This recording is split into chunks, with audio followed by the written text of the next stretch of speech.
What's up, Chiefskingdom? It's your boy Cris Style. You are tuned in to the Arrrowhead Chief Podcast, episode 140. We got to talk about some roster cuts today. The roster is set. The 53 man is set. Well, no, Chris. Got some players that didn't show up today. There's one missing. There's one missing. Got one that didn't show up today. We're going to talk about him too. I'm at the house. He said he good. You know what I'm saying? See y'all week 8. Some milk and cookies. I ain't showing up. See y'all week 8. No, but we're going to talk about it, man. We're going to break this thing down. You know how we do it. Let's talk Chiefs. Yeah. Arrowhead Chiefs. It's your girl, Miss Nicole. Queen of Hustle, baby. Started from the bottom, now we here. My homie at the start of his career. Let's go.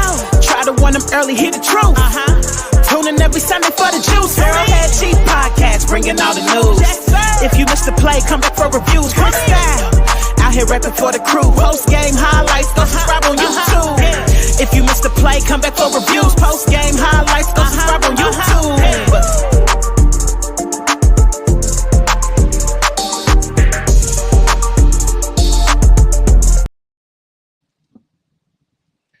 What's up, Chiefskingdom, and we are back.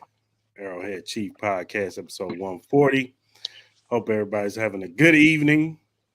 Clarence, how you feeling, man? Hey, you already know what it is, dog. They down to 53. Yeah. 53 minus 1, though.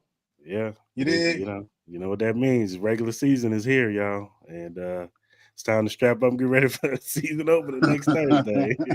So we're going to tell you about that right side of the Detroit Lions. Y'all need to do some research. Well, let's talk about it. Roster cuts, man. A few guys got cut today. Shane Bichelle. He got cut. They rolling with, matter of fact, I'm going to pull it up right here. This is the offense. Mahomes, we all know Holmes, Gabbert, Pacheco, McKinnon. They cut Prince and Michael. We're going with 3 tight ends with Kelsey, Gray, and Bell. They cut Bushman. They got the 7 wide receivers. Ross, you know what I'm saying? He made it. Then you got 10 offensive linemen. I'm surprised. 10 offensive linemen. Niang made it. I didn't think Niang was going to make it. Wow. I didn't think Niang was going to make it, but he made it. But Kennard, he got cut. What's up, Mark? Can you hear me? But yeah, we're going with 10. I thought Niang was gone, but they cut Kennard, man. So maybe they think they can get him on the practice squad. I wouldn't be surprised if he's on the practice squad. Now, defensively, you got Karlaftis, Dana, Nadi, Wharton, King Felix, the frail dude. That's the dude we just traded for today from the Raiders of all people, but from the Raiders. Thompson, Colburn, Dickerson, Herring. They cut Kando, which I think we pretty much don't surprise me. Yeah. You got Bolton, Gay, Chanel, Tranquil, Coltrane, and then they kept Cam Jones, which I was surprised by that. I was. And they went with 4 cornerbacks. Snead, McDuffie, Williams, Watson, and Jones. Yeah. So, and then you got Reed, Cook, Edwards. Connor and Edwards, yeah. And then, of course, Buckner, Townsend, and Winchester. So, I know they put Nikio Regimio on they waived him. Remigio, whatever. You know what the hell I'm talking about, man. That's twice already. That's twice. I don't care. Chris. He ain't on the team right now. That's twice already, man. Come on now. He ain't on the team right now, so it don't matter. He's designated injury. He was waived. They traded what's his name? Receiver, number 82. Smith. Smith. They traded him to the Panthers. A lot of Panthers. sense. That made a lot of sense because Carolina had, I think, 4 guys down. I know Thielen got hurt over the weekend. DJ Shark, Oh boy, that they just drafted, Laviska Shenault is hurt. Like they got a lot of guys at that position dropping, so that make a lot of sense for them to go and try to get Bryce a guy. You know what I'm saying? That can stretch the field and get vertical quick. So I just hope he gets the opportunities to ball out, dog. Because I mean, he's a tremendous talent. At very least, he'll get that kickoff return and punt return opportunities over there because he did have that. Right. So he'll at least get on the field that way. And I expect him to get some burn out there with Bryce Young and all them. They're a young team, so they need help. Yeah, they do bad. They need it bad. Good for him. Good for him. Yeah. He gets to go out there and show what he can do over there. You know, if he did make this team, let's just be realistic. He would have been on special teams possibly, and something bad would have had to happen if he was playing. Like injuries galore would have. Yeah, it'd have been a championship game again. Yeah, you know what I'm saying. Guys just had been dropping like flies. So so let me get this right. They carrying 7 receivers this year. Yeah, 7. Wow. They kept Ross. I'm actually not. Which I'm not surprised. I'm not surprised by that either. Brett Veach pretty much said on the telecast that he was making the team. He said we're expecting big things from him. So I was like, oh, there you go, right there. He's in Sharpie. Man, and then one of y'all put up a question though. I was like, that was a very tough ask. I forgot. I think he was asking as far as will roster pass Rasheed Rice. I said Rasheed Rice. Oh, yeah, that's a tough one. Man, that was a good question. I'm like, it's like that's the thing about it, the unknowns. Yeah. Because I mean, initially, let's just be real. Both of them are rookies this year. You know, this is his first year playing. Now, the only thing that Ross has ahead of Rasheed Rice is that he was able to learn the playbook. You know, learn the playbook. Rasheed's still learning it. You know, but for him still learning it, he's off to a faster start than with Sky Moore. Now the situation is different.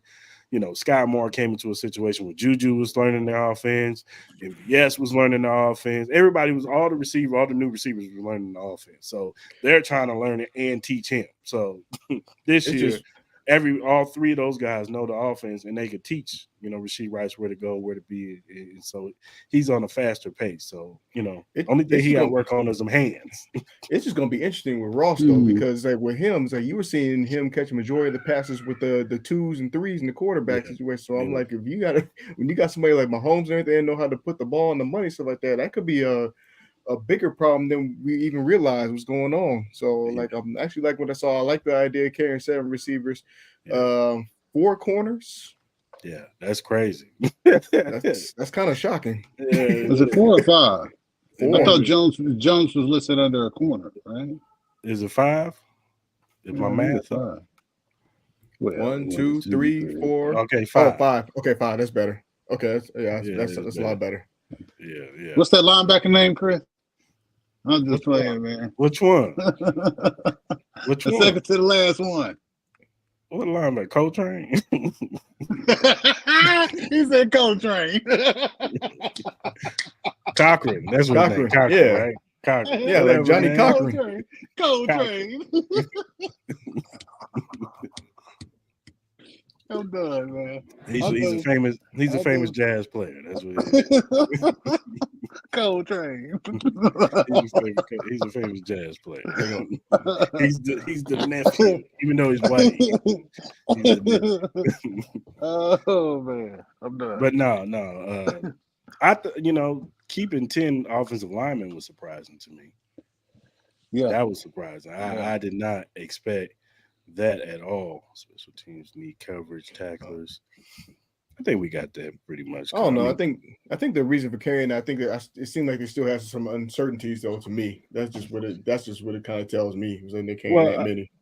I think more so for the tackles. I just think they'll be trying to be prepared. You know what I'm saying? Yep. Like as much as everybody, shout out to my man Boogie. He can't stand the aim, but he's still a solid backup. If the right tackle or even the left tackle goes down, and he can fill in, for at least a game. You know what I'm saying? Yeah. Maybe a couple of games, because Wanye Morris is as talented as the kid is, you could tell that he's uncomfortable on that left side for sure.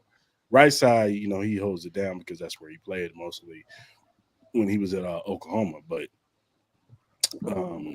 being on that left side, he was uncomfortable. So you can put Niang over there, you can put Prince over there. Prince can play on that left side too. He played pretty well in the preseason, and he's played pretty well. He played that one game on the right side when Wiley went out. He actually played pretty good. So the depth in this offensive line, I'm actually happy with. Kennard was kind of surprising. I didn't expect him to get cut, especially with the injury with Alec Reddy.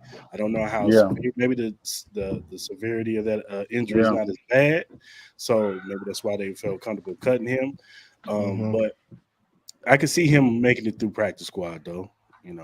But you never know because offensive lineman is a scarce position right now. If you look around the league, like a lot of people got offensive line problems. The Texans, the Panthers, the Jets, like everybody got offensive line problems. I was surprised I thought we was gonna trade some guy. Like I was surprised we didn't trade Niang. Like I thought Niang would probably be on the trading block because somebody needed a right tackle or a left tackle, or at least a backup one. So the keeping 10 was kind of interesting for sure. I mean, it's still early, and in years past, I remember them finalizing a 53 and then pivoting. And a guy that made that initial 53 would end up on a practice squad or two or three, and then they bring in somebody that was there, to fit a need and provide them some depth on their special teams, on teams. So, I mean, we got this initial 53, but over the next couple of days, I guess we'll finalize, and see who moves to the practice squad. You know what I mean? And then you got waivers. You never know who they're looking at on the waiver wire, who's going to pass through. There might be some guys from the other teams that they've been scouting that, make it past waivers and be like, oh, we can put them on the practice squad, receiver or, a linebacker or, whatever, running back. And that was one of the biggest surprises about Shane was, they have to, they can keep up to 3. You know what I mean? That doesn't count against the active roster.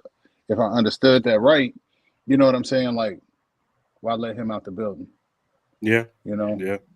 Because I mean, maybe they didn't like what they saw out there. That's like, but you don't have a number 3. God forbid. You know what I'm saying? You run into that situation. Yeah. Maybe they taking their chances and like, well, if Shane gets picked up, we know that Chris Kidd gonna be on the practice squad. So okay. I'm just saying, maybe they think that Chris Kidd, or maybe I don't know, maybe they just gonna come out and make an announcement and say, "Hey, yo, we messed up this year. We just gonna sit this one out. All of them are L's because we ain't got nothing. It's all L's. We ain't got shit." Or maybe they signed a Colt McCoy to the practice squad. I don't know. He's out there. So I mean, maybe, vet, that's what I'm saying. Maybe they bring in a Colt McCoy on the practice squad or something. But at some point, you got to let Pat lead that room. I mean, I know he's a vocal leader in that room, but really let him have control of that room. Like you look at back with Drew, Tom, Aaron, those rooms was ran solely by them. You would find a vet, but that vet would be like their best friend, like they know the back of their hand kind of shit. You know what I mean? Or they used to just working in that environment and being at number 2. Right. You got to find somebody consistent for Pat to be there. And I just thought it was Shane. Shout out to Kingdom Cast, but Plain Gabbard provides that, I think. Right. So sure. So they keep. So you would say that because you're a Mizzou fan, man. Get out of here, Chris. Get out of here, dog. Get out of here, bro. It has nothing to do with the Moose stuff. It has nothing to do with the Mizzou stuff. Y'all stink. Y'all stink. So they some Lysol in that bathroom, man. Y'all stink. So I'm looking at the chart directly from the website and everything. I'm not sure it's 100% updated. So are they keeping Oladokin as their third? No, he's cut too. He got waived too. They're not keeping the third quarterback with that even with that option? Not at all. They waived both Shane Bichelle and Chris Kidd. Because to my understanding, so even if they decide to keep a third, to my understanding, don't go against that 53, right? If they designate them as an emergency quarterback, they can do that. But I don't know. Maybe they just feel like, hey, we can just put him on the practice squad, and if we need to elevate him, we'll elevate him. Like, I don't know. Well, I like the kid Oladokin. That was just me. He just made. I mean, he's more. I mean, other than the first preseason game when he made that bad pass, that screen pass. You know what I'm saying? Other than that, he was making plays, and it's like who said it? Somebody said that Patrick Mahomes is a bad influence on him because you can see it. He be trying to make them Mahomes type throws. How is he a bad influence? Chill out. Chill out. You can't do that. You can't do that. Right. All these kids want to do them now. You know what I'm saying? Like they learning that shit in high school. Mm-hmm. He become the standard pretty much. Sadly, they making them throws in high school.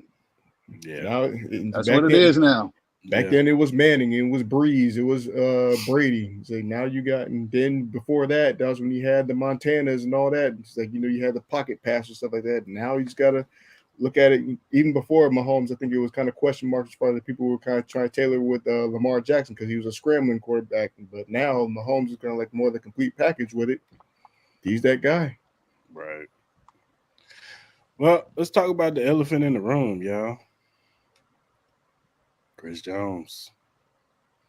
He's on the pretty much he didn't show up list. But he doesn't count. He doesn't count against the 53-man roster. They don't pay him. But this is a big blow. You know what I'm saying? And we've been seeing it for the past few months that, Chris Jones has been letting us know through social media that, I'm trying to get paid. I want my money. And he's making it stand now. Whether we agree with what the Katz brothers are doing with Chris Jones, if we think he's getting bad advice or not, he's standing on his laurels. He's not pivoting. He's not waving. He's not, none of that. And we might be sitting here waiting till week 8 for Chris Jones, which comes down to this defensive line that these young guys are going to have to step up. I would feel, I told Clarence before we came on here, I would have felt a lot better if many of you wasn't hurt. Wasn't out. Suspended.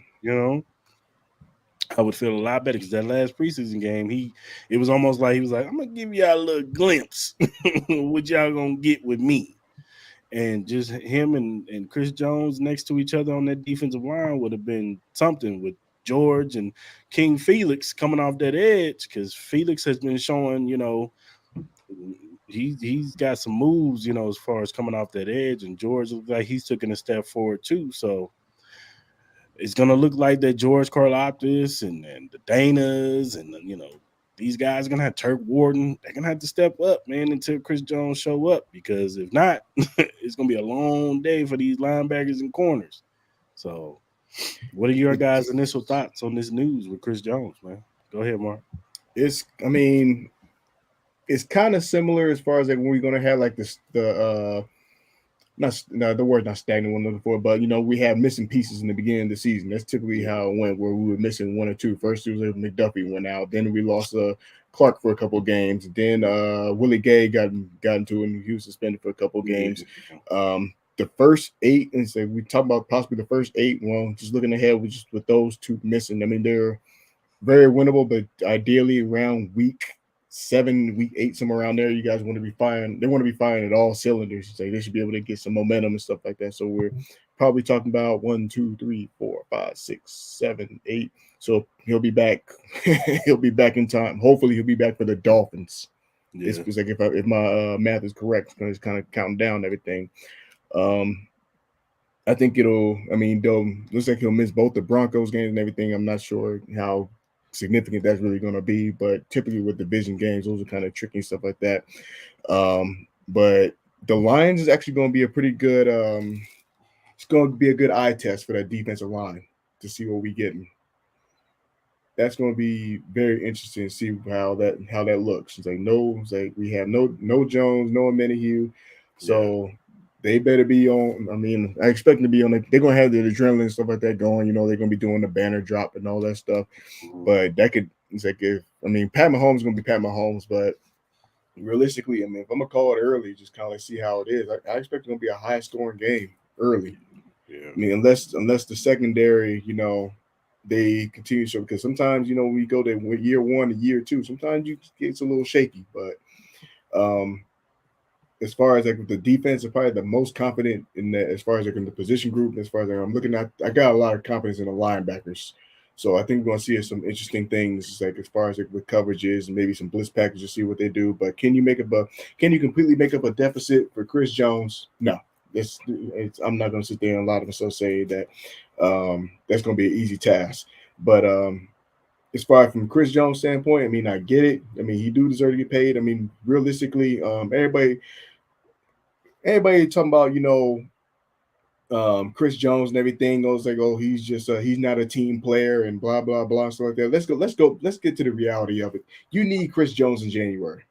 Mm-hmm. Point blank, bottom line. If he's not in that game against the Bengals in January, they don't go. It's that simple.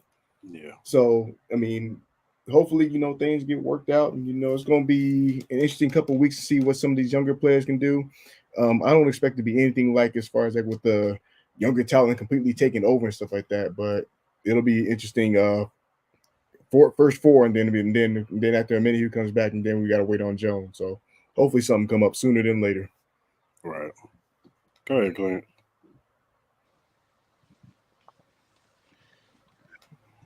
How best to describe this? You need 95. Right. Your DBs ain't gonna be able to do shit if that defensive line is not getting a push up front. The linebackers ain't gonna do nothing if that defensive line don't get a push. So as it stands right now, you drafted Coburn and King Felix, guys who are young in the league. Now you have to have this expectation of them coming out and playing like their hair is on fire, opening night, banner night, against one of the top offensive lines in all of football. This is one of the top offensive lines. Yeah. You go from center to right tackle. That's a problem. Detroit ain't playing no games. Detroit can run the football. Detroit can play extra passing. They can hit you with screens and get them big boys out in space, and they can move. They move people. Yeah. So all of this flashy shit that we got on offense with Trav and Pat and McKinnon and Pop and all of it, it don't mean nothing if we can't get no push. Right. If 22 and 2 and 35 and 38 can't showcase what they can do outside on the perimeter, because that's what needs to be featured. That's what needs to be showcased is the DBs in the secondary. Brian Cook and Justin Reed. But we can't do none of that if we're not getting no push up front. And I know everybody will say, well, you got Big George. You still got George. You still got Noddy. You still got Turk. You still got Dana. Yeah. You asking a lot. You asking a lot. When you go back and you watch the franchise and you go back and you're watching Chiefs Insider and you see who's giving a speech to the defense all last year, that was 95, dog. Yeah, that was 95 giving them speeches. Yeah. So y'all can say it's about money. Y'all can sit there and say, okay, well, we fed up with this. We'll be happy with a trade. No, you won't. No, you won't. You ain't getting this back. When it's gone, you ain't getting it back. Yep. They should have prepared for this 2 years ago. 2 years ago, they should have started preparing for Chris not to be there no more. And they didn't. So y'all go ahead and y'all say, oh, supposedly they look like they was trying to plan for it this year. Well, you're a year too late. You're a year too late. Yeah. You're a year late. Because now, look, was the expectation, oh, we going to get Chris in here at some point. You know what I'm saying? But we can probably try to slide this in and try to get younger here and see what we can find right now and maybe buy us a year. But now you got Chris like, I'm not stupid. Y'all should have did this 2 years ago. Y'all should have let me know 2 years ago y'all wasn't going to pay me my money. Mm-hmm. Yeah. You're right. Y'all should have told me this 2 years ago. I wasn't getting my money.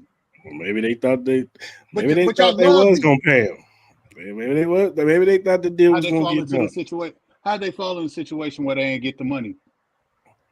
That's who's holding it up? Is that Clark? Is that Clark like, nope, fuck him. Honestly, you know what I think it is? I think it's, they didn't expect him to want Aaron Donald. Why wouldn't he? But why wouldn't Why would he not? I agree. I agree with you. He? You got Cam Jordan. I'm going off of what I'm seeing. Okay, I understand that, bro. But hold on, let me ask you this: Cam Jordan just got a bag. Yeah. Mm-hmm. Cam Jordan. Hold on, Cam Jordan. Then Quinn Williams got a bag. Mm-hmm. Last time I checked, there was a player that lined up against a right tackle on a crucial down. Mm-hmm. And he got a sack, and he waved to that team because it was ball game. And that sack sent that team to the Super Bowl. He was the man of the match. Actually, he was probably the man. You pay them the same way they paid Aaron Donald when Cincinnati pissed him off and he turned it on and dominated. You pay those. I agree. Because let me ask you this. If Cris takes a step down in performance, what type of player is he? Is he still a Pro Bowl player? Yeah. Yep. Okay, so pay this man and quit playing games. I agree. We're coming up with all these damn excuses and get this man his money. I'm telling you. But this will be a top 10 defense with Cris. I think that the Chiefs sat back and they waited for the defensive market because they knew a lot of defensive tackles was going to get paid this offseason. They waited for the Jeffrey Simmons deal. He got paid what he got paid. They ultimately waited for that last chip to fall, which was Quentin Williams. Quentin, he got $24 million, and they was like, well, he's the measuring stick. They wasn't looking at Aaron Donald. Because if Aaron Donald was the measuring stick, they would just pay him. They would have just gave him the money. If Aaron Donald was the measuring stick for Chris Jones, okay, we just gonna go off of what Aaron Donald got paid. They would have paid him. They would have waited for Quentin Williams. So his numbers last year didn't mean nothing then, right? Because he's at a defensive tackle and he had what, 15 and a half? Yeah. Yeah. Who else is at defensive tackle getting 15? Yeah, it was more. If you give him that Derek Carr sack, give him, I think there was one at Indy that they called again. They had maybe one or two more. So that's potentially 18, 19. Yeah. So why aren't you starting at Aaron Donald? How do you look at that when Pat did his deal so that these things don't happen? And now you had a situation where you don't want to go and restructure Travis. You don't want to do that. Why? Why is this even a topic of conversation? I agree. Why is it even an issue? I agree. It's like you know, all that talking, all that stuff. You know, people were sitting there slandering, talking about he should trade him away and blah blah blah. Yeah, I'm like, let's trade him. Let's get serious. Chris Jones, go trade him. Chris Jones was really the man of the playoffs. Pat Mahomes, he was hurt the entire postseason. I get that. He did his thing, and he was 10 of 11 in the most crucial half in football and stuff like that. But who was basically the main corner piece and everything that helped get that? Well, now they ain't got no choice. Yep. Because like it or not, he ain't gonna be here next year. No. So you see how they done messed all this up? Mm-hmm. Now they ain't got no choice. Now I will say this. Where it works in the Chiefs' favor, him not being here, is that his tag number goes down. Because if he had showed up, he'd have been $33.3 million against the tag. Now that he didn't show up, I think it goes down to like 20. It goes down to like 24. So now they could tag him, and they could either trade him or they could be like, you gotta pay him the tag next year, player. That's the game. That's the game they really want to play. I'm just telling you what could happen. Look at his numbers. Do you think it's a Hall of Fame career? It's a Hall of Fame career. It's getting there. No doubt about it. It's a Hall of Fame career. I think he needed one more year for Hall of Fame. Yeah, I agree. One more year, but he would get in. He would get in. I think he was right there on the line. They would let Aaron in before Cris. Yeah, Aaron would get in before Cris, no doubt. But if they want to play a game, he'll walk away. But here's my thing, they want to, we can stack the resume and talk about what it's worth and everything, compare, with the Cam Jordans and Aaron Donalds, all that stuff. But let's see, you're talking about as far as like with all the achievements and stuff like that and what he's done, 15 and a half and stuff like that, had the biggest game of he had the biggest postseason of his career, hands down, easily. Right. So then you have that. Then you have he's already a 2-time Super Bowl champion. Mhm. And what happens if he wins a third?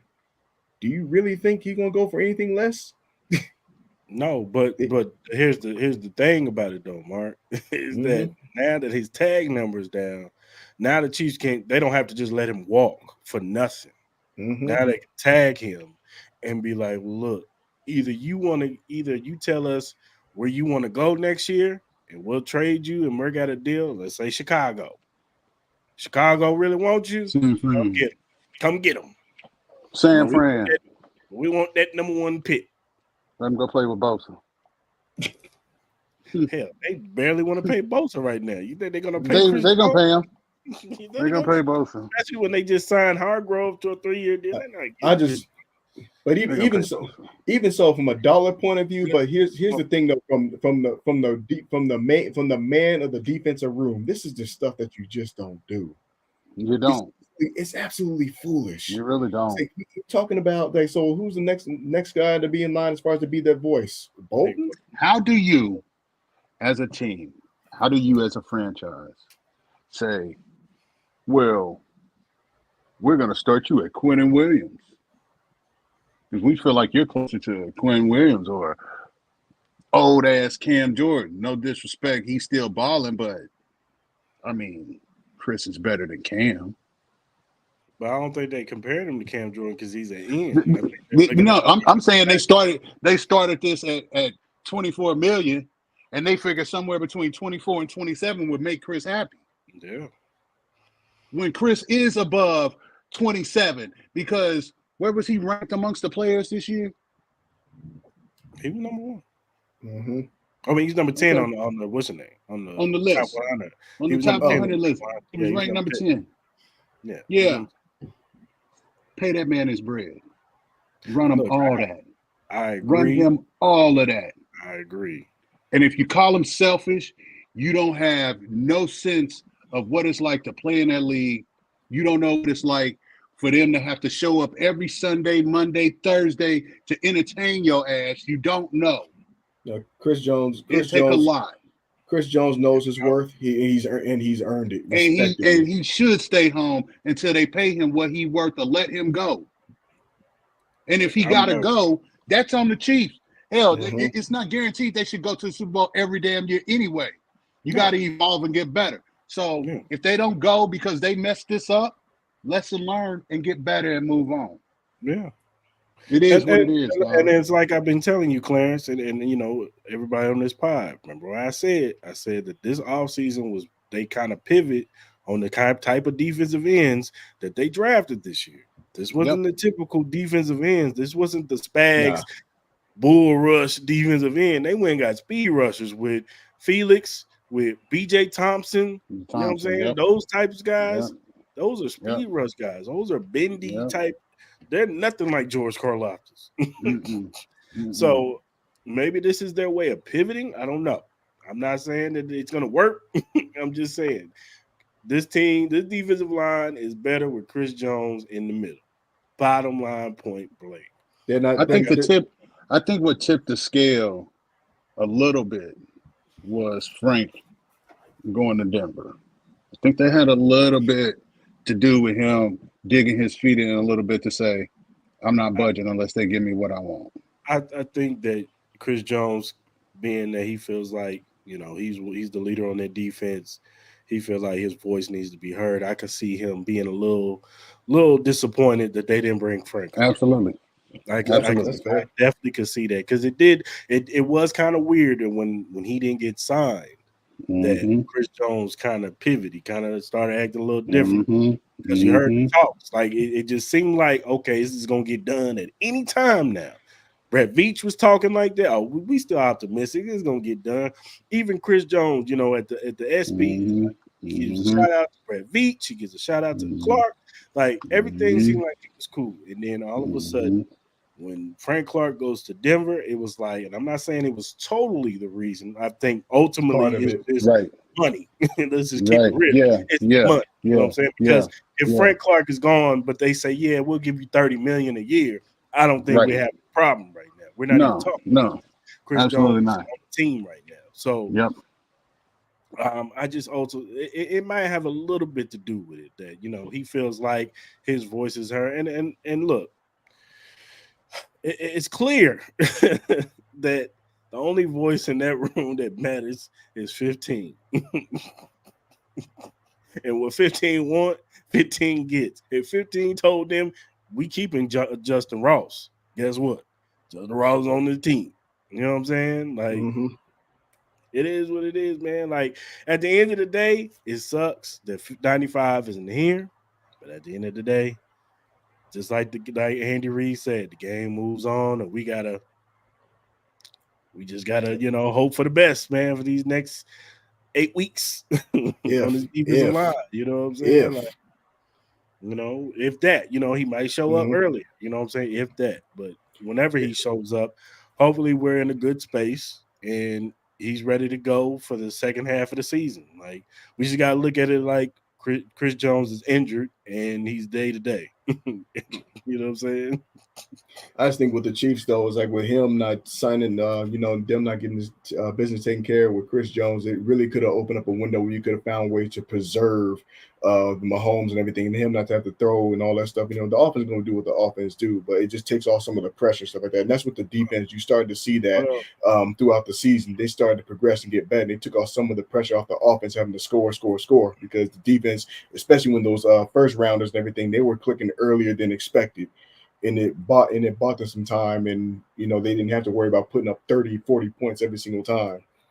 But this move it's going to be interesting. He might, hopefully, you know what I'm saying. I don't see it happening because when you know how Andy Reid's with Mahomes, he likes to throw that football. Hopefully, they play a little bit more ball control, especially the season opener.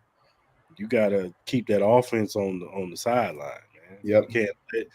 You know what I'm saying? If it becomes a shootout, which, you know, look, I'm putting my money on Patrick Mahomes versus Jared Goff, but you don't want to. I don't think you want to get it to that point. No, you're talking about Detroit was the fifth highest scoring offense in the league last year. Yeah, so you got to pick your poison. You don't want that one. I definitely want to see. All I'm saying is hopefully Spags got the pressure because you know he gonna blitz like crazy. Shamar Connor and L'Jarius Sneed and Felix, all them, he gonna be blitzing like crazy. You know what I'm saying? So he gonna have to make up for what we're missing from 95 and what we're missing from Charles and Minnie. Like he gonna have to. So you got potentially Chris not being there for 8. And you got 4. A minute he out for 6. Is it 6? Right? 6. It's 6. Jeez. Yeah, 6 games. Let me look at that first. All right now. Like I said, all right now. George Karlaftis, baby, you up? All right now. You up, buddy? It's your time to shine. This is gonna be a challenge. Yeah, man. A huge challenge. When everybody in the AFC got better, just to beat you. They did. But it's and like now you got a huge chink in your armor. It's like his Clarence. All right now. I mean, even so, it's like it just makes that Jaguars matchup that much more intriguing, in my opinion. It's gonna make it that much more intriguing. The Jets more intriguing. Yeah. Week 1 banner night more intriguing. Like even they on the prime Bears. time for what? They don't even have a 12 o'clock game anymore. They play the 3 o'clock start. They got the 3 o'clock window all season. If it's not a primetime matchup. Like they got a couple 10 o'clock games. They got a couple 10 o'clock games. Yeah, the second week. I think 1. The second week. I think it's like 1. The Jaguars, week 2. That's a 10 o'clock. That's it. Yeah, that's it. The rest of them are late. Ain't all right. I mean, if you want to count the Raiders, listen, okay. I guess we're gonna do this right now. Okay. Laugh about the Raiders. Laugh about them. I guess we can do this right now. Detroit is a major problem. Yeah. Like David Montgomery, Gibbs, like and what I've seen from him this preseason, and you want J-Mo Williams not to play because he can't catch. Right. He cannot catch. So you want reliable guys out there around a Jared Goff in that situation. And they got one of the top offensive lines in football. Like, this is not the Chiefs are superior and the Chiefs could potentially beat themselves. No, this is a team that could potentially out-scheme and outplay them. This is a real thing. It is a real thing this time. I'm still putting my money on Andy Reid. Sure. Yeah, you're supposed to. You're supposed to. And you got the greatest equalizer. Yeah, Campbell. Dan Campbell. Yeah. You're supposed to. That's what you're supposed to do. You're supposed to. And you got Pat. And you got Trav. And you got Pat and you got Trav. You got all of this. You got all this experience, all this championship pedigree. You're supposed to. But I don't want people to think this could just be a runaway by the Chiefs. No. Because Detroit was. They walk out of here banner night and it's a 21-point blowout. I'm just hoping that the excitement of banner night and it's just one of them things where it's like the home team is just on fire. That's what I'm hoping. Where was you when Mike Tyson lost to Buster Douglas? I was in Kansas City. But you know, technically he won that fight. Technically he won, but he lost. Buster Douglas and that referee was on the tape. But he lost. Tape from Don King. Well, but even so, you know what? To even add to your point, Clarence, you know, Detroit was a team that was just really one game away, actually one situation away from actually being in the playoffs. And they went 8-2 over the last 10. And it made me go back to that game when they lost to the Buffalo Bills. The only reason why they lost to the Buffalo Bills is because of a situation where they just did not know how to handle or conduct it. That's all it was. They basically golfed through a bad ball. It looked like they were just trying to settle for the 3. And Campbell just did not know how to coach the situation. Then what happens is Buffalo ran the ball down the throat in less than a minute or something like that and got the game-winning field goal. And then they came back. And then, weeks went on. Detroit, they had a hot hand. They had a shot at getting in, and they beat Green Bay. As a lot of people figured. A lot of people they were writing them off and everything. This team came in to play spoiler. They did what they said they were going to do. So I didn't take this team lightly. I think everybody. I think even myself and everything, everybody like Detroit and everything. I got them to pick to win the North this year, so there ain't gonna be no walkover. I think this is gonna be one of them highest going. I would not be surprised if both of these teams were in the 30s. That's just where my head is at. But here's the problem with that. Like we say that we should be okay with it being a high scoring football game, but as the Super Bowl champions, with what you have in the secondary, what you have at linebacker, you expect this defense to finally step into what it potentially can be, because it has the potential to be a top 10 defense. You know what I mean? At what point are the Chiefs, as dominant as this offense is, at what point are we going to see the defense be able to consistently keep that same level of play on that side of the football as we see on the offensive side? You know what I mean? You got to be able to build. If you're building towards a championship caliber team, if you're building towards being able to play your best football November, December, January, February, then it starts on the foundations in training camp. It starts on the foundations early in the season. You learn what guys playing what situations on defense early in the year, and not having 95 out there to set that tone, to be able to find that anchor, so that when a Minihue comes back, it's business as usual. We can slowly rotate this guy into this rotation, and by the time we hit the last part of December, he's up, he's ready to go, and we playing our best football along this entire defense.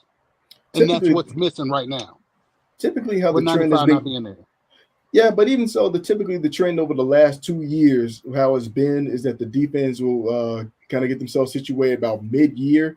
Is even that year where I think Mahomes was out for like a game or two or something like that, or he was just off. I remember that, and they were only seemed like they were barely even getting to 20 points, but then their defense actually made up for the deficit of it. There was like somewhere around that. November, but at what point do you get tired of that? Yeah, at what point do you get tired of it? I agree. You know what I'm saying? It should be consistent from the start to finish. I'm not saying that they should be like right out the gate, maybe like week 1 or whatever, but you want to see that throughout the entire season as opposed to having that slow build up and whatever, have momentum. But I agree with you. Well, you go get it this year. It's gonna be all year. Yeah, you better buckle up. That's why like the first thing I thought. I hope it ain't that bad. What up? He said, I hope it ain't. Hopefully it ain't that bad and everything, but it's like it was kind of having me going back to that first year when my home started. I'm like, if they don't get this deal, get this whole Chris Jones situated, Chris ain't gonna be there in a minute. I said they better not retreat and go back to the last years of that Sutton days. Yeah, John, it's a monster, bro. What you think gonna happen when they go to New York with Dalvin and Brees Hall? Come on, man, y'all better open y'all damn eyes and see what the to happen. Y'all better quit playing with me. What do you think is gonna happen when they go to New York without Chris? Come on, man. Come on, dog. Quit playing. Takes deep breath. Quit playing. Run for 60 yards against this D line. Laugh out loud. Wrong guy. He can. He can get 60 without 95. Yeah. Behind that O line, yeah, he can. If he had Chiefs O line, he could against that defensive line. Absolutely. My old ass couldn't. But he could. I'd be like, I pulled a hamstring. I'm going over there and drink some Gatorade and sit my old ass still. It's just with that, wow. It's just like like I said, it just don't make sense to not pay a man like Chris Jones and everything. You're not second in the league in sacks without that guy. Ain't no way. It's so disrespectful. That's right. I think. No, you can't. You spot on. I agree, Boogie. I agree. I totally agree with you, Boogie. Like, man, like I said, like I told the guys, man, if a mini you was here, I'd feel slightly a little better. A mini you ain't Chris Jones, but at least he does. I know. He does a lot of the same things that Chris does. Yeah. You know what I mean? So, but you don't have either one of them. Where's it gonna come from? So if the Chiefs, where? So if the Chiefs give up back-to-back 30-point games, you think there's a sense of urgency there?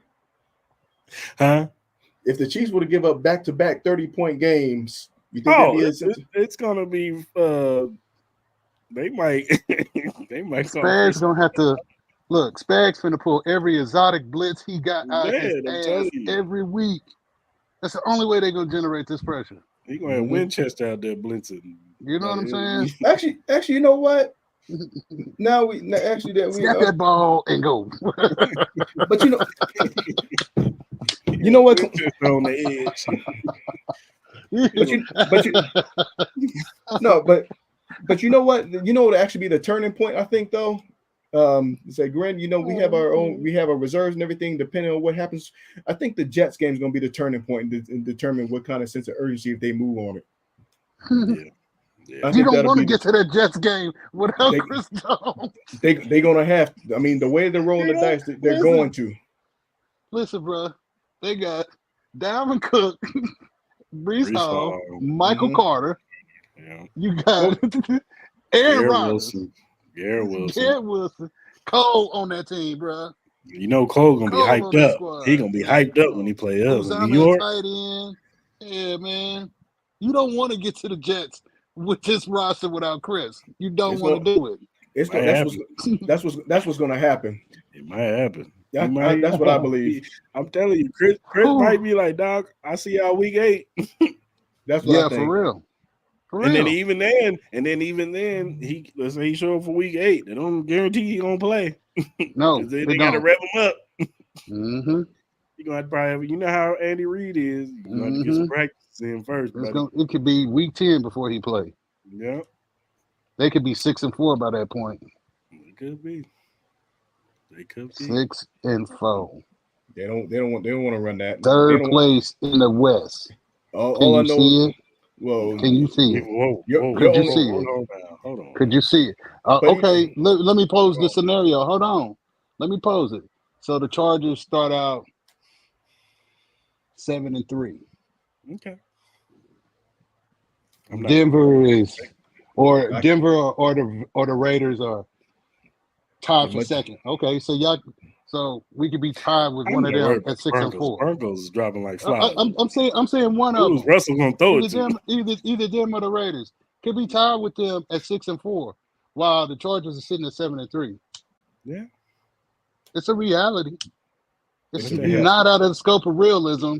Like the Chiefs are a bunch of human beings. I can't even trust. I can't trust. I'm not saying that. I mean, our division, man. The Chargers are gonna lose to like the Cardinals or something. Exactly. I can't even say 7-3 with the Chargers because every time we had that expectation, they're gonna be up. They've done it before. They've done it before. I don't trust this coach. I don't. Man, you don't have to. Only thing you gotta trust is the fact that 95 ain't there right now. Mm-hmm. That's what you trust and believe in. 95 black ass at home. That's what he at. So trust that. But trust that. You better if it's like Roger 6-4 could be a real thing. Roger Goodell and everything, they might want to give him a reality check and everything. You want to make this game interesting. You don't want to go in there facing the Dolphins. I'm sorry, John. I'm sorry, dog. And then you turn around, face the Eagles. Mm-hmm. They really want those problems without them. I'm just saying. You know how Andy Reid is, man. Next man up, man.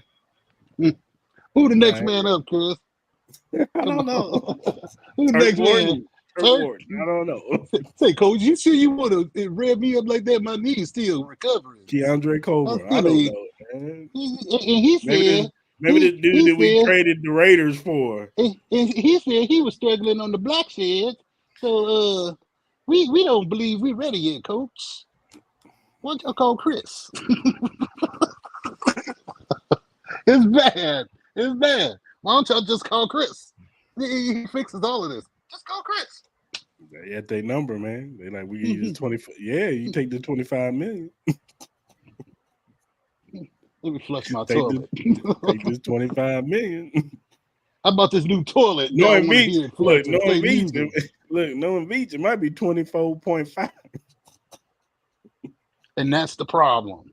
Mm-hmm. And that's the problem. Because he wouldn't do that to Pat. Would he do that to Pat? Would he do that to Pat? And that's the problem. He wouldn't do that to Pat.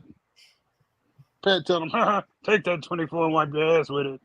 He's not. He's not doing it. Trade me. That's what he was saying. Yeah.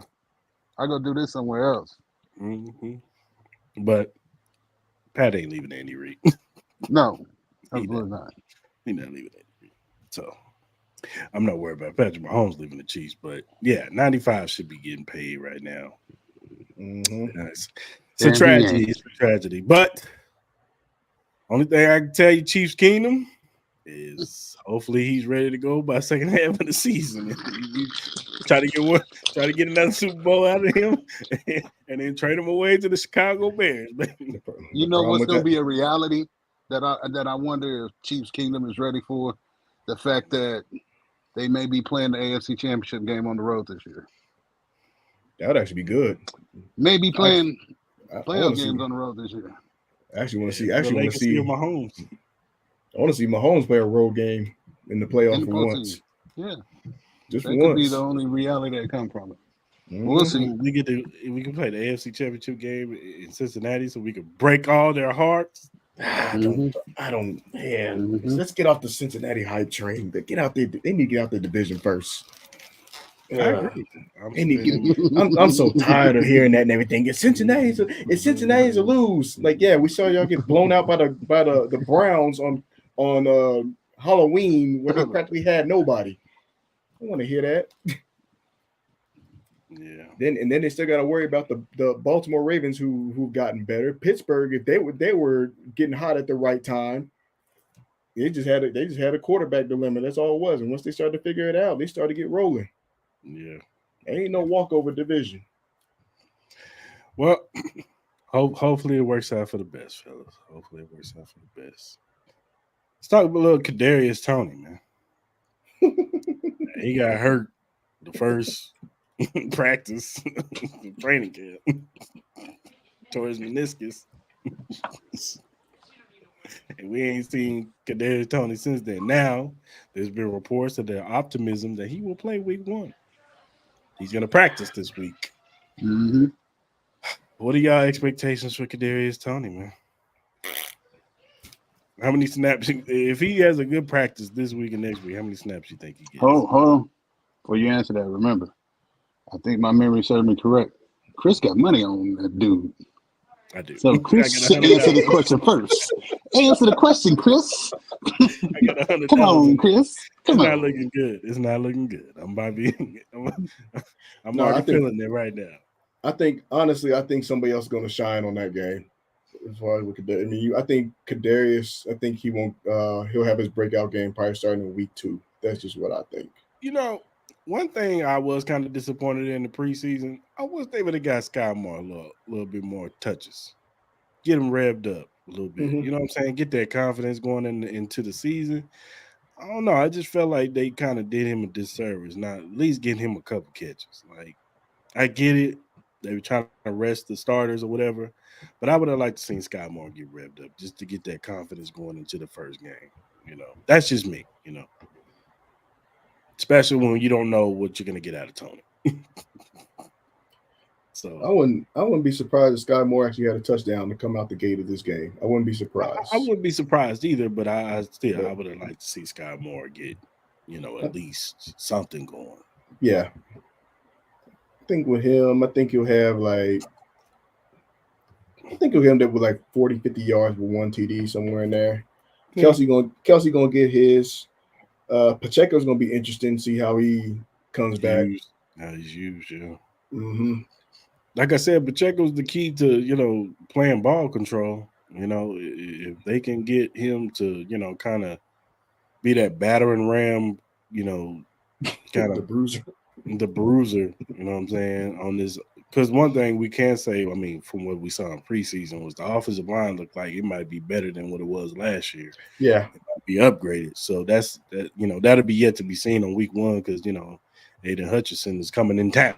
Yeah, that took off a little. I thought that took off a little bit of a concern as far as watching how they perform in the preseason, just watching how the tackles respond stuff like that. I'm like, okay, I can be a little optimistic. I think they'll be all right. Yeah, they probably will be better. I agree with that. Yeah.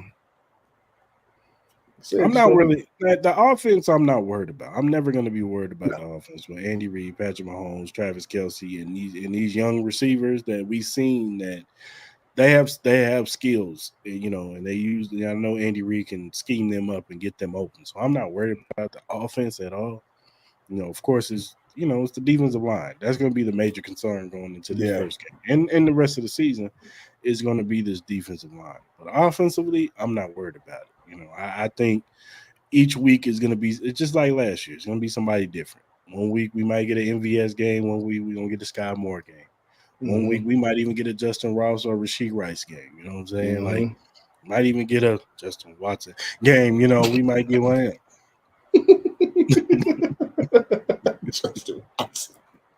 We might get a game from him. You know what? We sitting here joking around. Watch this dude come up with one somewhere in this game.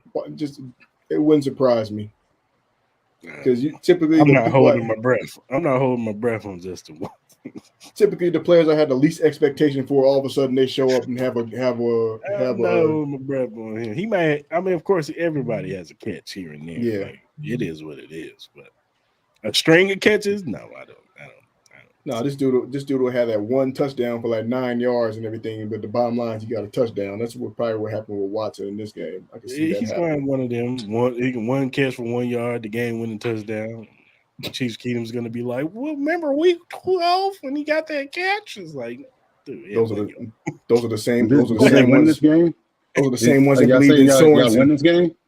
Y'all saying the Chiefs win that game? With all of this magical shit happening, they're gonna win with all this magic. No, I was just saying I'm not worried about the offense. Okay. Let me snap y'all back to reality. I'm not 95 right there. I'm not worried about the offense. It's the defensive line. That's the biggest. Let me snap y'all back to reality. Chris Jones ain't there. I'm still putting my trust in Andy Reid in 15, baby. You're not gonna make me waver, Clarence. I'm not trying to make you waver, dog. I just want y'all to be realistic, man. I'll be realistic. I'm not gonna sit here and say we smoking everybody and we listen, blowing everybody out. I am guilty of these things and these transgressions too. Mm-hmm. I do share in that misery of the fact of knowing that 6-4 is a reality. It's a reality. I could. P. Ryan didn't play good in the preseason, bro. P. Ryan was terrible in the preseason, bro. I'm not surprised by that. Keeping Clyde, I'm not surprised by that at all. But I think he makes it on the practice squad. And he'll probably be better next year. I think the whole, being in the NFL kind of got to him, and they kind of wore him out in OTAs and stuff. So I think that kind of wore him down. And when that preseason game came up, he just looked nervous. He looked like he didn't know what he was doing out there. So I think he needs a little bit of development in practice squad, and then possibly next year he could be better. I mean, one thing about him is that he can pass protect. He can't do that, but and we know he got talent. It's just that he got to put it together. And sometimes it takes some guys some time. Pop took a beating last year. Yeah. For 832 yards, and that's just due to his physical running style. Right. So, I mean, again, that's one of those things, God forbid, that you have, 17 weeks, 18 weeks, Pop need 2 or 3 weeks to get recharged or something. You got him there, Yeah. So, I expect him to be on the practice. Yeah, I expect him to be on the practice squad. I think he'll be there. And hopefully, as the season goes on, he develops better. And if we need him for a game, I expect him and LaMichael P. Ryan to be on the practice squad. I wouldn't be surprised if both of them make it on the practice squads. Especially since LaMichael P. Ryan, he did show something. You know what I'm saying? Yeah, he did. Yeah, he did. It looked good. Yeah, but, we'll see. Man, I don't know what to do, fellas. What we gonna do, man? This defensive line, man. It's looking bad. I ain't the one writing the check, so if you could make a prediction right now, what do you say the record's gonna be? For 17? Yeah. For the 17? With no Chris Jones for the first 8. Now we probably gonna get him in the back. 13-4, 12-5. So you still got him with a good, really high record. Absolutely. Like the experience is it's a quarterback-driven league. Yeah. And defenses are designed to make you have to drive the length of the field. You know what I mean? Like that's what these defenses are designed to do. And if you like, I was watching New Heights, and Travis and Jason were saying, like, there are some defensive coordinators that are going to run this type of defense no matter what the circumstance and situation. And they always beat those defenses because those defensive coordinators won't come out of those schemes. If you're facing that 8 times a year, you're going to find success against it every time. And you're talking about Travis and Pat and that sync, them being in sync. It's going to be business as usual. You know what I mean? Pat's still Pat. You know what I mean? Despite not having Chris, like, fucking Pat Mahomes. Right. He was a league MVP, dog. He do this shit. Like, I think he's used to all doom and gloom. Yeah, Pat is used to this, though. He's used to playing bad defenses. Think about how he was at Texas Tech. You know what I'm saying? He didn't have shit. Yeah. You know what I mean? Like, that's why I say it's a Big 12. Nobody played defense down there. I would say this for this defense. As much as doom and gloom on this defensive line, and we don't have a many, we don't have 95. Like I told Clarence before we came on, I was just like, look, our linebackers and our secondaries, light years better than when his first year playing. We don't have no Orlando Scandricks and no Sutton. Enough said. Thornsons. Bob Sutton was terrible. Yeah, that team lost. Him too. That too. Like at least we got Spags who he knows his players, he knows what he's doing. Most of these guys are in the second year of the system, so they can play a lot faster than what they played last year.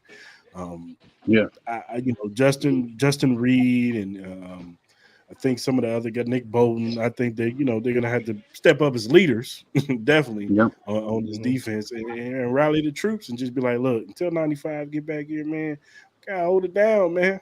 We gotta hold it down. I think Justin Reed's turning point though was after that first when they lost to the Bengals the first time around, because that dude acted like he had been there like the whole when they had the previous 2-3 years and everything. Yeah. But that dude had to learn. He actually had to get his feet wet and everything, get part of that experience. And after that loss, I thought he grew up and matured in that aspect of it. As far as with the expectations, I think the Chiefs are going to be 11-6. They're going to be a 2 seed. Ooh. I think, and the only reason why I say that is because realistically, in the AFC South, it's Jacksonville's to lose, in my opinion. They got Jacksonville. I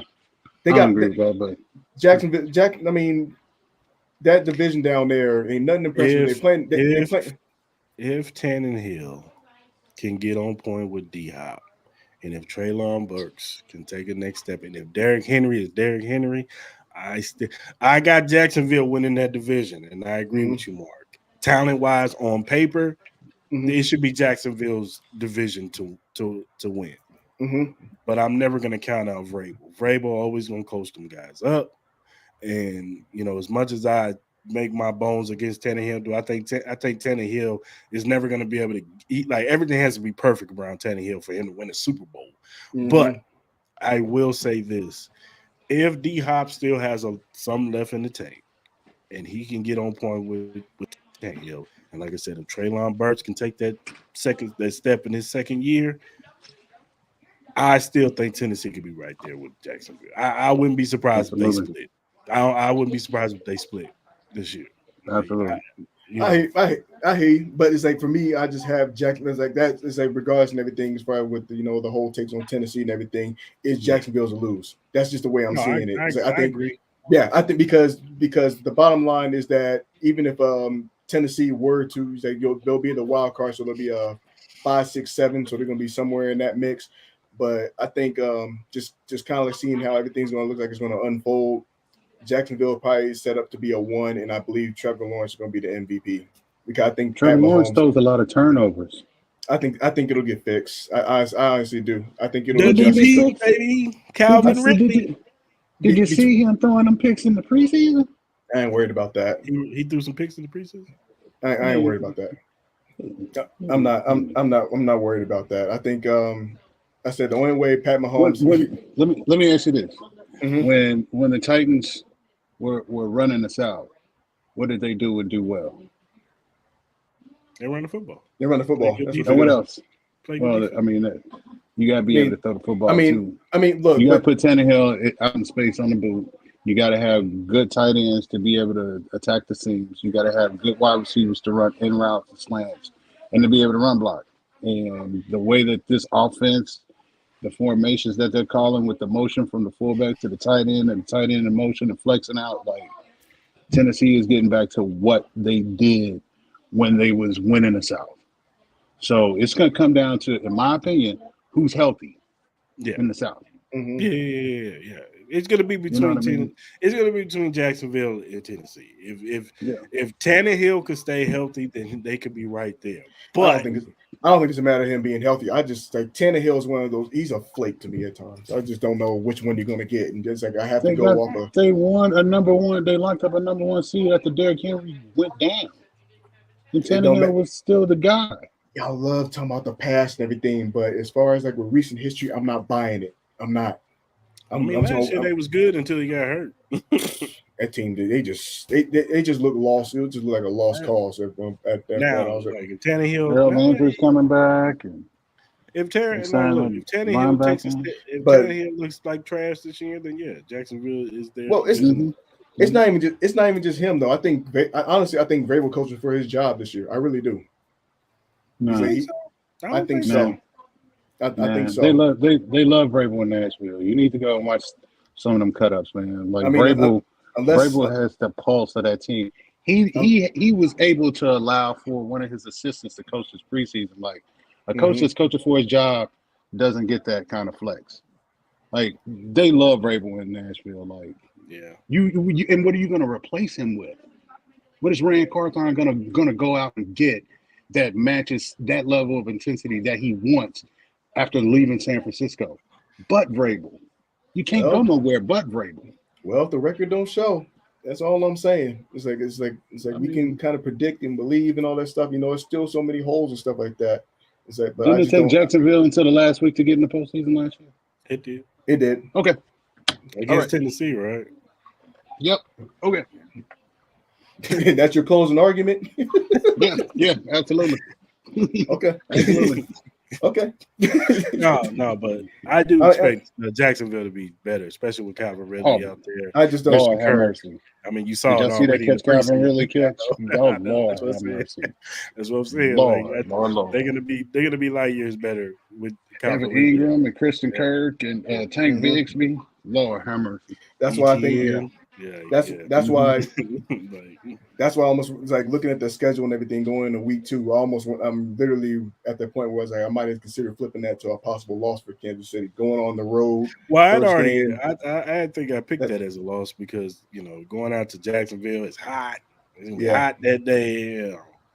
I could just see us having one of them games, man. It's something about the AFC South. You know how Chiefs are with AFC South teams, man. They go out there, especially 12 o'clock games.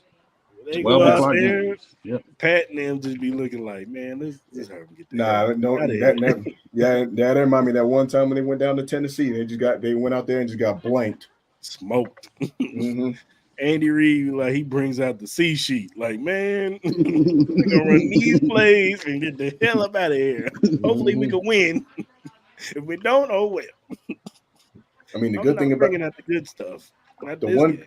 The one good thing about it for the Chiefs in that situation is that they have a little bit of extra rest since they're playing on a Thursday night as opposed to Jacksonville playing on a Sunday. But it's like you're talking about an additional extra weapon and no Chris Jones. That's a huge hole. Yeah. It's definitely going to be a challenge. Like I said, this season ain't going to be easy, man. Like I said, we got prime time games galore. You know what I'm saying? Starting off with the season opener with Detroit, you got smushed in. You got the Jets game in New York on Sunday Night Football. You got Denver Chargers. Denver smashed in the middle of the season. Like then you got the Dolphins, and then you have Germany, and then you turn around play the Eagles. Eagles at home Monday Night Football. That's why Buffalo Bills. Like, and you don't have Chris Jones signed. That's why, even if Chris Jones holds out for that 8, what a bunch of losers.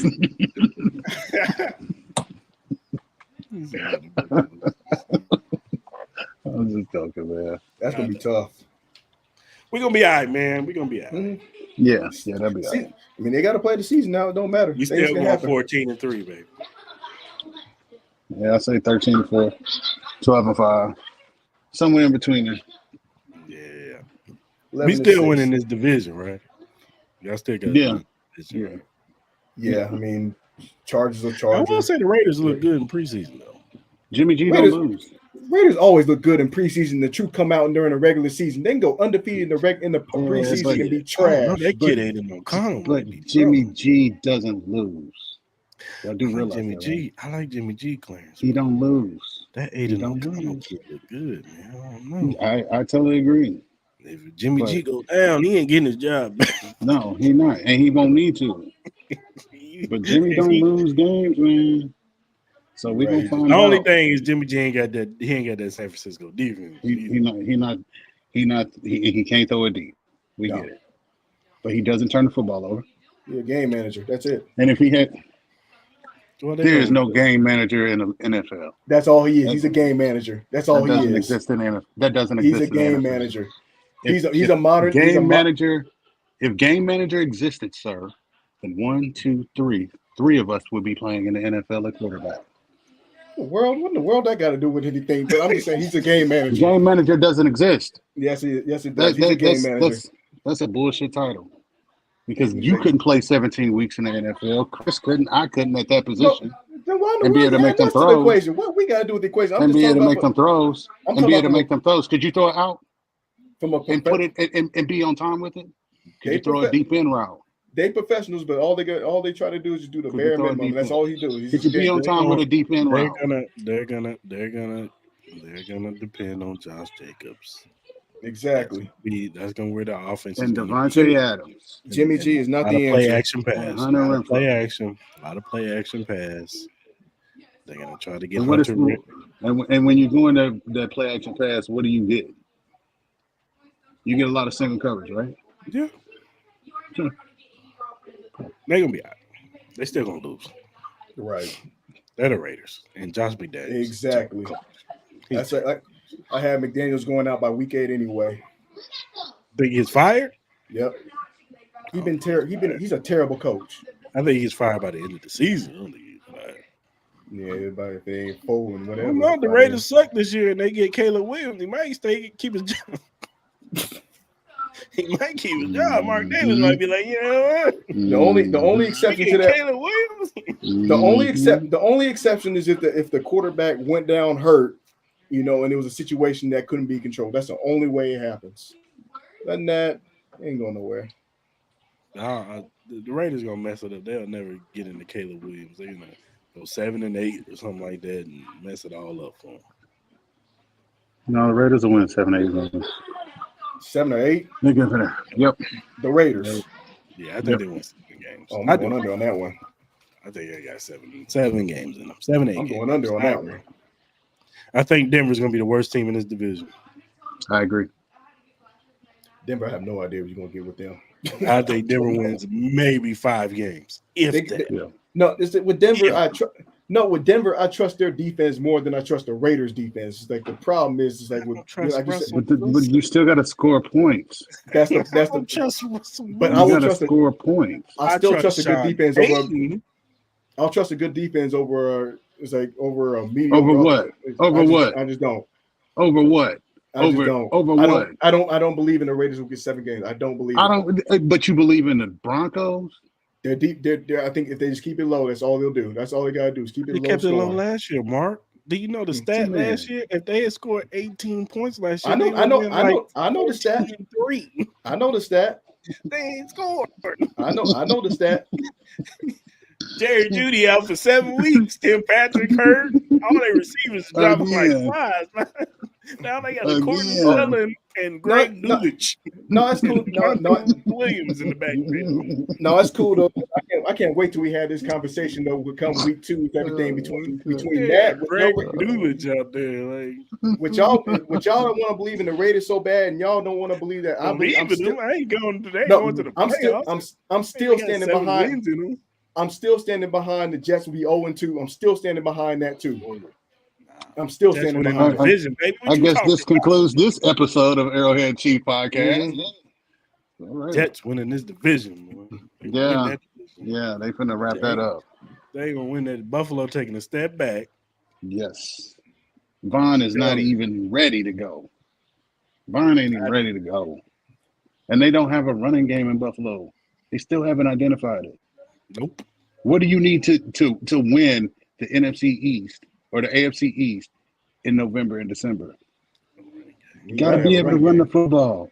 We know that. And Buffalo hasn't identified it yet. The problem is they don't figure that out until like the November, December anyway. They always start out hot and then they'll fizzle Buffalo? out. That's what they do. So Buffalo finds a running game. No, I'm talking about how they play during the regular season. They always start out hot as far as like their offense, and then they don't find no running game. They ain't got no running game still. That's what I'm saying. I know that. Buffalo gonna take a step back because Ken Dorsey is a trash OC. That's where my that's why Buffalo ain't good to me. I don't like Ken Dorsey. I said that too. But I don't like the way he's play calling. I don't like And Stephon is gonna be mad by week 6. He's gonna be want to get traded. And because they're still running RPO. They coming out in RPO sets. And he really gonna be mad as usual. He gonna be really mad when Dalton Kincaid becomes Josh Allen's favorite target. And not Dawson Knox. Yeah. But even so, it's like we just talking about the offense and everything. I still have skepticism as far as what the defense is going to look like. He's going to be out for 4 weeks. Man, they ain't got no pass rush. And they lost Tremaine Edwards. And Tremaine Edwards is not there no more. Who's your DC? Who's your DC? The anchor in the middle. Who's your defensive coordinator that's schematically putting all this together? So I think that falls on McDermott because Leslie is the one. Yeah, he's calling on the defense. I don't know what you're gonna get out of Buffalo. I don't know. I don't see if anything, Buffalo gets a wild card this year. That's what I see. I don't see them winning. I think they need it. I think it's good for them to get a wild card. Miami. I think that'll be good for them. I don't see Miami. I think Miami regresses because they should have got Dalvin, and by them not pulling the trigger on Dalvin, if they lose out on Jonathan Taylor, they should have won Jonathan Taylor. Yeah. And two, I just don't know. I can't trust him to be healthy. Man. I don't care how much pounds you put on yourself. And that defensive end bust you upside your head, and I don't know what's going to happen. And then Patriots, I'm not worried about the Patriots. Irrelevant. Patriots. So I think the Jets win that division this year. Yeah, easy with Aaron. Ain't nothing easy about that one. Easy with Aaron. It's easy money with Aaron. Aaron's rejuvenated. He feeling good. It's easy money with Aaron. He hear the doubters like I don't understand how people thought Aaron fell off a cliff last year. Like that didn't even make sense. Nothing makes sense, but you know, but he regressed. Well, it was more than hurt. It was more than hurt. It was just a whole lot of distractions. I mean, like I said, hopefully he locked in this time around. He in a tougher division, so let's make it interesting. I don't watch Hard Knocks. I stopped watching it 3 years ago. Season, you should watch it. I stopped watching. I mean, have you watched any Sports Center or anything? Actually, I take time off from watching it because that's when all the noise and everything, even with the whole Chris Jones spiral and everything, I see how fans get and everything. Be aware, but at the same time, you got no one to cut it off. So you didn't see how Aaron was at OTAs and minicamp zones? You ain't seen none of that shit, man? Then you just going off of what you saw last year from Aaron and say, he's still you. He been there all off season with him, man. He locked in, baby. He ready. And Garrett Wilson gonna lead. Garrett Wilson gonna lead the league in receiving this year. Watch. He been there 10 toes. Watch. Garrett Wilson, man, balling this year. Come on. But yeah. Oh, and sidebar. Speaking of shows, Skip Bayless is about to lose his show. I heard about it. They done took that thing over. They don't let Skip say nothing. Skip has his hand up like this, and they just keep on. He even told them the first episode, you guys talk too much. Like, what do you mean we talk too much? Like, barbershop top, baby. This is our show. It's already bad enough you couldn't barely get a word on with Shannon. You think you was gonna get a word on with Michael Irvin and Keyshawn Johnson and Richard? Keyshawn Johnson. No, what are you doing? Well, he asked for that. He asked for it. Skip deserves that. Yes, exactly. He did ask for that. I don't feel bad for him at all. I don't feel bad for him either. I'm just saying, it's about to take your show over, bro. You might be gone. You might be the common denominator, I don't feel bad. These Negroes. Skip. Hate to do this. Go on and here, sit down, we love Skip. you, bro. We love you. You had a good run, Skip. He's a moderator now. Yeah, that's what he needs to be, a moderator. That's what he's been relegated to. It's all bad for Nobody pays for your opinion, Skip. And then you gonna put Lil Wayne on Fridays, like. Considering he could put his opinions in there. It might be the only way he get a word in is on Friday. Right. He talk to Lil Wayne. Yeah. We'll see. Man. All right, fellas. Go ahead and land this show, man. 95. We miss you. Yeah, we do. All right, y'all. If you look down at the bottom, you see the link to the website, emqpodcast.com/locker-room. If you click on that link, you see the locker room access of all the podcasts under the Every Morning Quarterback umbrella. They got a Patriots one, a Jets one, a 49er one, and they got ours, Arrowhead Chief Podcast. Click on the banner. You'll see all our episodes, recent and past ones. Also, they have their own podcast too. They talk about everything league-wide, and they got betting tips, and they talk college football too. And college football starts this week. So go ahead and check them out. I got a head start last week. USC messed up my ticket, but we ain't gonna talk about them. Why would you do that? At least y'all got to see the game. I think the first half, man. I thought they was gonna do I something. didn't get to see the game. I missed the USC game. I took Notre So Dame. y'all got Pac-12 network. Smoked the Navy. They smoked Navy. Yeah. And then I took That was a San Diego given. State. They covered. Freaking USC. Anyway, League and Wild to get that defense fixed. But anyway, whatever streaming platform that you use to listen to your podcast, Arrowhead Chief Podcast is on there, whether it be Spotify, Apple, Google, Breaker, Alexa, all of them. Arrowhead Chief Podcast is on that streaming platform, so go ahead and follow us, subscribe, all that good stuff. All of them. And whatever social media platform you use, whether it be Twitter, Instagram, Facebook, TikTok, Threads, Snapchat Podcast is on there. No, we ain't on Snapchat. Snapchat is a whole nother world. We don't need to be on there. They still exist. Snapchat is a whole other world. We don't need to be on there. They still exist. There's a whole lot of homework going on. Snapchat is not a place you want to be. Stay away from that place. Sodom and Gomorrah over there, man. It is Sodom and Gomorrah on Snapchat right now. I don't think Arrowhead Chief Podcast will be on that platform. Grand opening, grand closing. Yep, it's over. I'm straight over there. No, but follow us, and we'll follow us at AH Chief Podcast. We'll follow you. You know what I'm saying? Because Clarence, what is our motto over here? Because we ain't Hollywood, we just regular, smegular, degular dudes. You dig? Yeah, man. We here. Give us y'all feedback. You know what I'm saying? Y'all got some questions, topics y'all want us to bring up on the show, man. Hit us up, man. As long as it's well in reason. And remember, talk to us nice and normal. You know what I'm saying? Or we will send Mark to come see you. You know what I'm saying? Yeah, he already putting his lotions on and getting ready for you. Slap you. Slap you. I'm gonna smack the shit out of somebody. That's all I know. Somebody getting shit slapped out of. But no, go ahead and follow us. We'll follow you back. You know what I'm saying? We regular dudes. We just want to interact with other Chiefs fans and give y'all the best Chiefs content we can give y'all. You know what I'm saying? Content. All right, y'all. Until next time. It's been a pleasure, gentlemen. We gone. We out.